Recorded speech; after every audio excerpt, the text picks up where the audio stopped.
Yes, sir. Yes, sir. The Faison View Podcast. The Faison View Podcast. We in the building.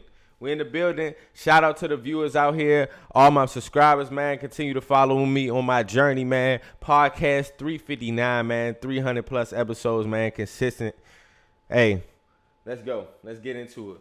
So, man, a lot to talk about, a lot to discuss. But I'm ready to talk about this for sure.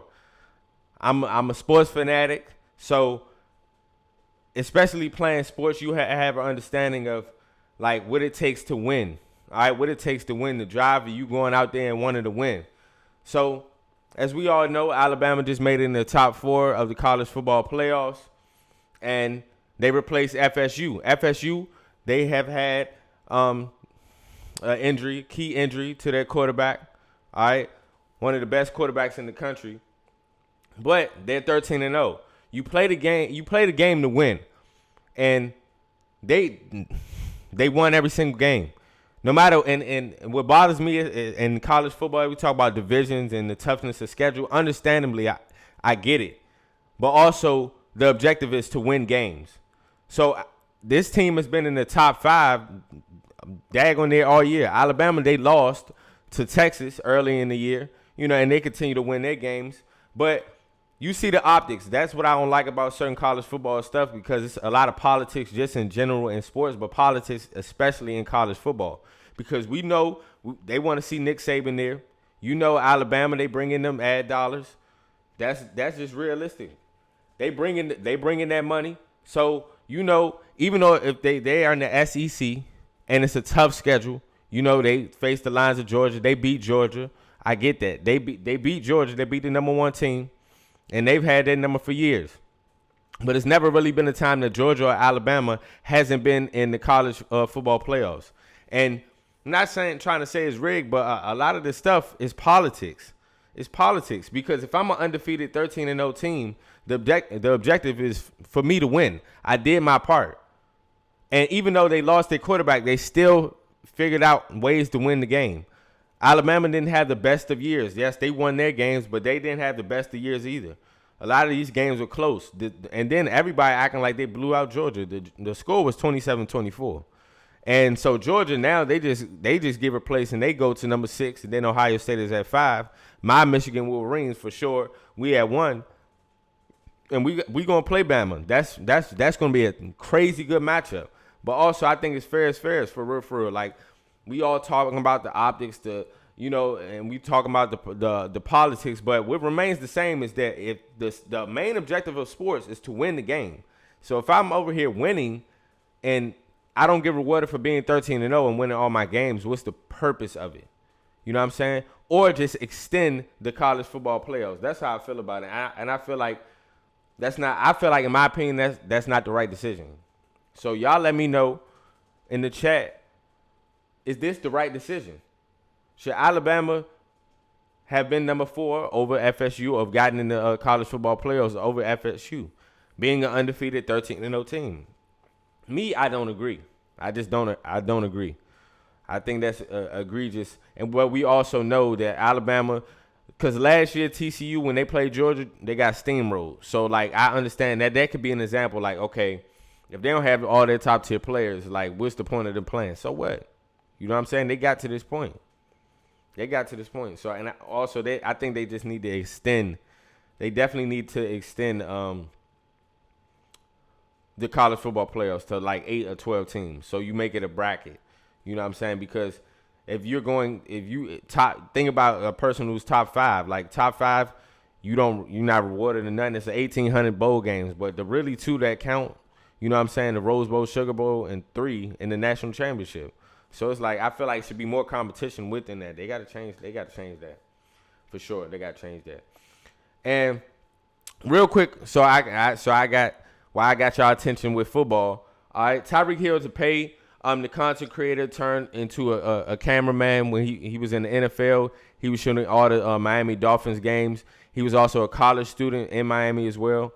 And he was doing well as a cameraman. And I love that about Tyreek Hill. Tyreek actually saying he's going to pay his salary for the rest of the year.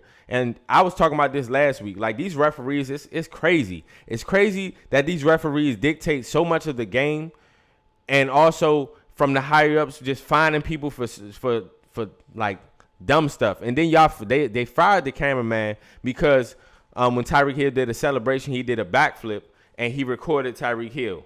But also that brought so much money to the NFL. That probably brought a lot of more viewers to the NFL just by them seeing that.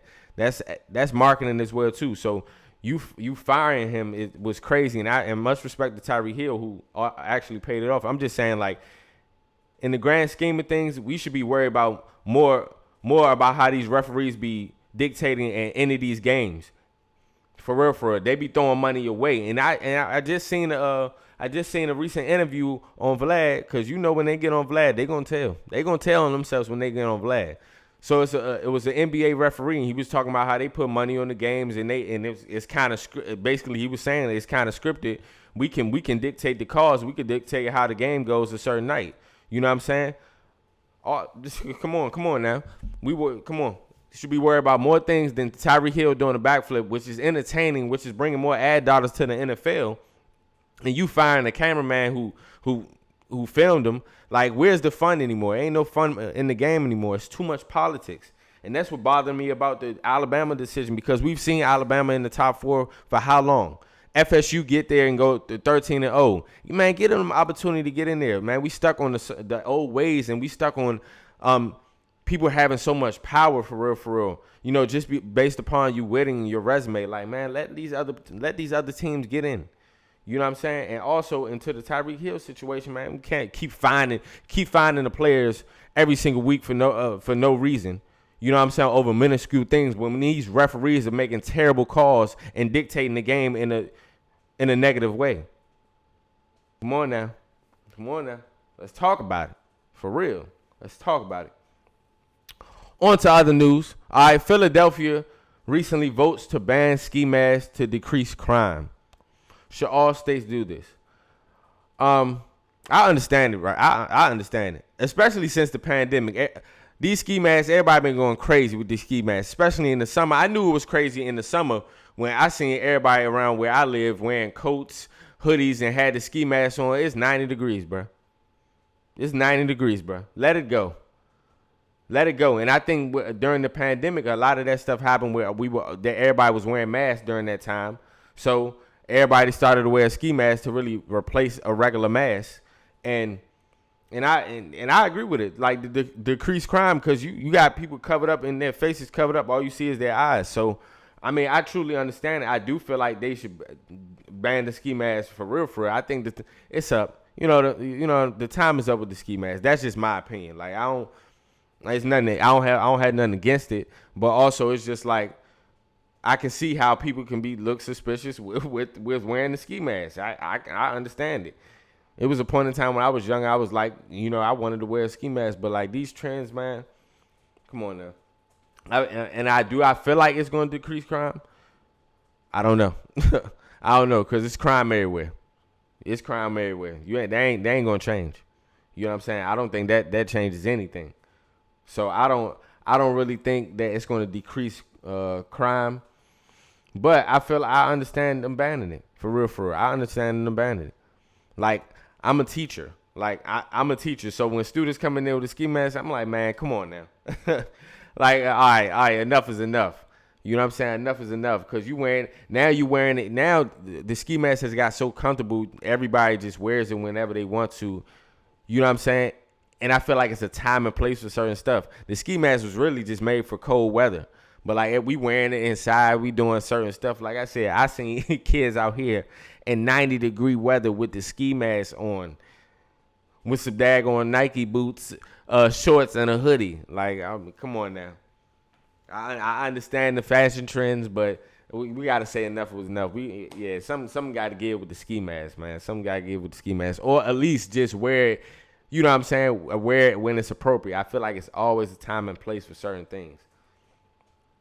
Hey, man, this is a topic I really want to talk about because, like, man, it's been a lot going on. But and whoever you believe in. But for me, I believe in God. And this industry is nasty. It's nasty. I talk about the industry a lot just based off of what's being shown to us, like the frequency and what we consume, and really the music business in this type of way. Because Sexy Red came on live and just like, try to jokingly, sarcastic say people, she sold her soul for fame. She know about all the stuff that's going on, and like, it's not even you can't even turn a blind eye to it anymore. They just showing you, and they straight out telling you that they selling their soul. And one thing that I'm very much so against is when people over here talk about selling their souls and doing all this other stuff, and now want to sit here and talk about God. Nah. Nah. Yeah, I don't like that. I don't like it at all, because people are selling their soul for fame, wealth, and notoriety. And people don't understand, man. This life we in is only momentarily. You're not immortal. The afterlife is really where, really where you're immortal. Your soul lives forever.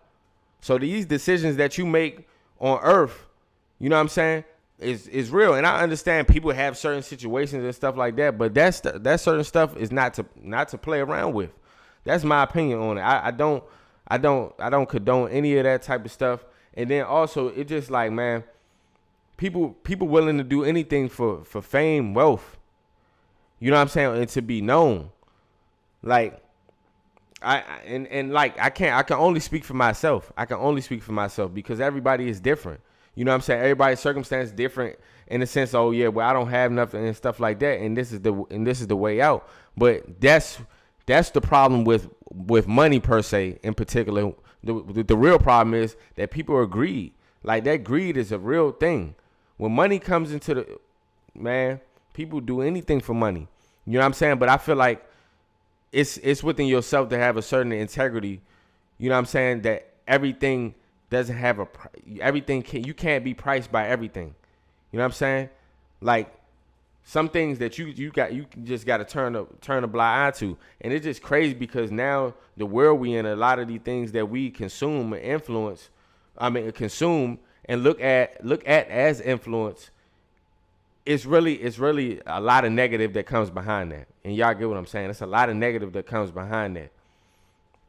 And they tell us all the time, but it's like a lot of people turn a blind eye to it because, oh yeah, well, it's my favorite rapper, it's my favorite artist, I really like that music and stuff like that. It's being pushed for a reason, and that's just the reality of it.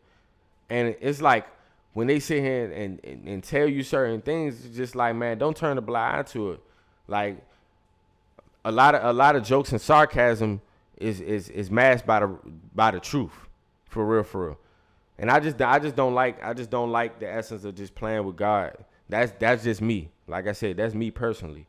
You know what I'm saying? Talking about those things outwardly, you know what I'm saying, and making it seem okay, even though that's her experience. But just I don't want to even, you know what I'm saying, like making that okay. Or like, I feel like we in the era now, it's like a trend for you to, you know what I'm saying, to sell your soul and do stuff like that.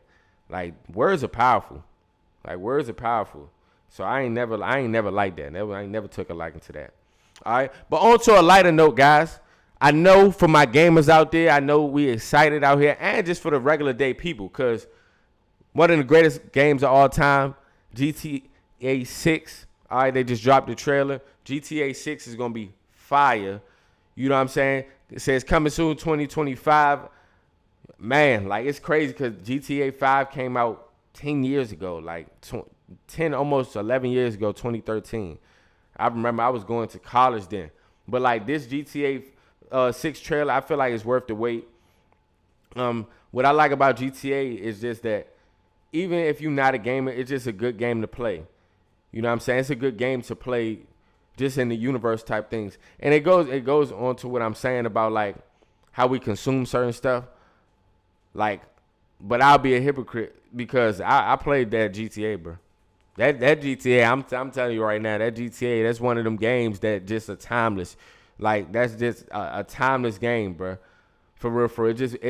It just made, and also it's like kind of so close to virtual reality. You know what I'm saying? People get addicted to it, so I'm not saying on that side, but this game is going to be one for the books. You know what I'm saying? This game gonna be one for the books. The trailer, like how they envisioned Florida, like it was Vice City, and how it's changed from Vice City '02 to 2023, and the graphics is changed, everything. And it's crazy because within the trailer, it was a lot of things talking about how we live today as far as social media. Then it showed the life of like Florida. It showed like the bougie side, and then it showed like the real gutter parts of Florida. You know what I'm saying? That joint, it's a fire trailer, and I feel like it's worth the wait. I feel like these type of games, it costs money to really make, develop, but I feel like these are one of these games that GTA is 101. GTA is 101. And before I go to there, guys, all right, this is competitive. I don't want to debate because they two pioneers in the rap game. They two pioneer businessmen. So I respect them both. But I was having a conversation with some of my friends, and we were trying to do a versus. Like just we be doing verses on my within my content, the Faison View podcast. But I got a question. If it was a versus, 50 Cent versus Rick Ross, who would win? Like, that's a good question. Y'all comment below too as well, man, out there. We live right now. 50 Cent versus Rick Ross, I feel like that's a real good versus right there. I feel like both of their catalogs stands the test of time. Rick Ross flow, delivery, 50 Cent, his captivating image. Also, his rapping ability was crazy when he first came out for sure as well too. Get Rich Die Trying, Teflon Don. Like, they both catalog-wise is different.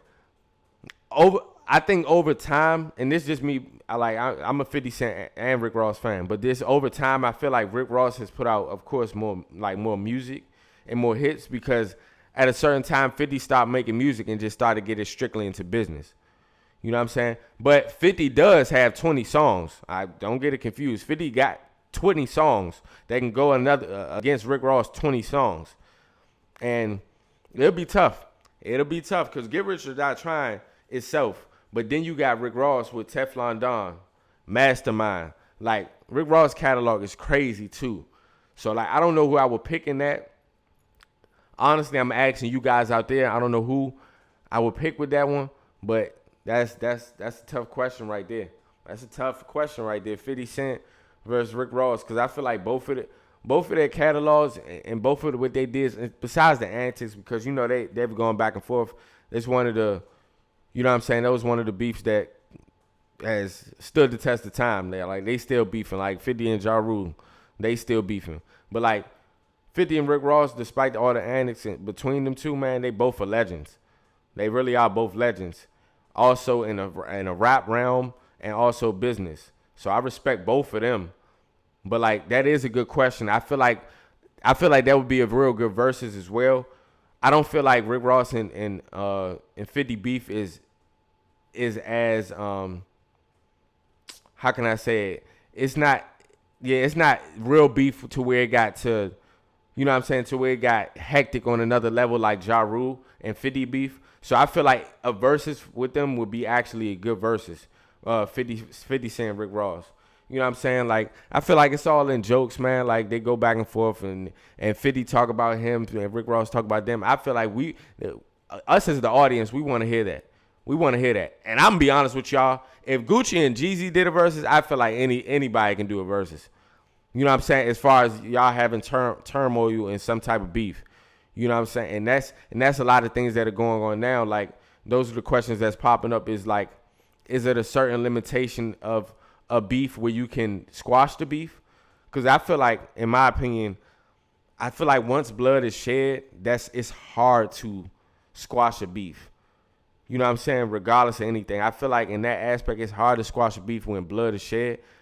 You would want growth and maturity to come into play over time, especially if you're, you know what I'm saying, two top tier figures, and you guys would do better off, you know what I'm saying, better off collabing, or not even collabing, or they'll just coming to amends.